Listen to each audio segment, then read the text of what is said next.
we were talking about Turning Point last weekend. I was there at Charlie Kirk's thing. I've been doing Charlie Kirk's thing for 10 years. Charlie Kirk's a friend of mine. He's been very supportive of me. And I have never seen the base so pissed off about the Epstein thing. And I said to everyone in the audience, how many of you think that the Department of Justice is lying to you when they say there's no evidence of any, and almost every hand went up. And I was like, whoa, this feels a little different. And then, oh, this feels different. Is it just, I mean, we could talk about Epstein a little bit. I'd like to get your 2 cents on Epstein, but I've been fielding phone calls from various people, and people do seem to conjure up wild theories in their minds. They'll never be satisfied by whatever the truth might be, because the pitchforks and the populist base is so upset. But what is your take on the whole situation? Well, I think it's fair that people question. This is a narrative that we've been thinking about for the last 10 years, and something that a lot of people care about. And we actually have drawn our line in the sand on this issue. And all of a sudden they say, actually, nothing to see here. You guys are all wrong. This is a hoax. It's like, wait a second. You can't just walk away from that. There has to be transparency. There has to be accountability. And if you say it's a hoax, prove it. Let's see the docs. You said we're going to see the docs. Why can't we see the documents? Why are we hiding them all away? And then they do this disingenuous, well, we're going to unseal these, grand jury. That was late last week, at the time of this filming. And so that's not even a thing. Let's see the list. What happened to all those hard drives that you collected? Where's all this evidence that you said you had? Where is this list that you told us? I still call them tweets, even though they're technically. Tweet is better. I like the word tweet, even though it's. I think it should stay Twitter. You cannot let the Epstein crimes and cover-up go. When was this written? This was written July 7th. This is an open attempt to rewrite history and give a pass to the guilty in their old age. This is Matt Kim tweeting July 7th. They want your mental and emotional fatigue. They'll wear you down so much you don't even want to think about it anymore. How do I know? They did the exact same thing with COVID. Who's they?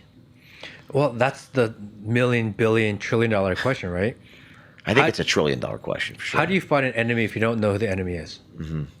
And this is what we struggle with all the time. You say deep state, you say establishment, you say people run the world, but then there's no consensus on who they are. Well, Anthony Rubin, my previous guest, said it was not socialism and communism, collectivism. It was the idea of an institution.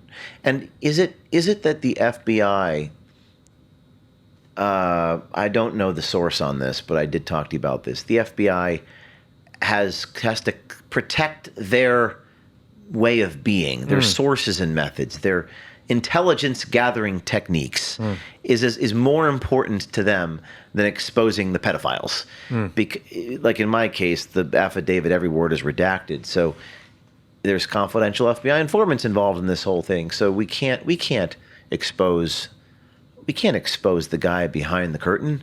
Is that what it is in your estimation, or what exactly is going on here? I mean, there's two schools of thought, right? Which is, one is that they are just trying to protect their establishment, their department, and they are in a kind of self-survival mode where they have to protect.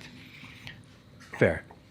And the other side is actually it's just a nefarious group of people that are trying to do bad in the world, and they're trying to take away your freedoms and your rights, and they want full control because at the end of the day, power wants power and greed is greed.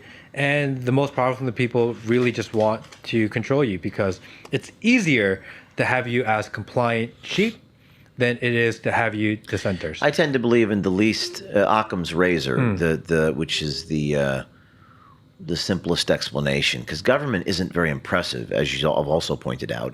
It's not exactly a very capable agency. So what's Occam's razor say? What's the simplest explanation? The simplest explanation is that I don't think there is a simplest explanation. No. I think the simplest explanation is that this is the trajectory of society as we know. This is a result of adding all this technology in a very quick way. We haven't been able to adjust. The government hasn't been able to adjust. Society hasn't been able to adjust. Yeah. And we are running just towards chaos because we're running, anarchy almost. Yeah, we're running out all these programs and adding all these variables into our lives without ever testing or understanding what the end result will be. This is the Elon Musk responding to me. This is me saying with Epstein, there's either nothing else there or the revelations contained therein could bring down the entire government. That doesn't mean the president's, involved. It just means that the system, to your point, is designed to protect itself. The system is self-perpetuating.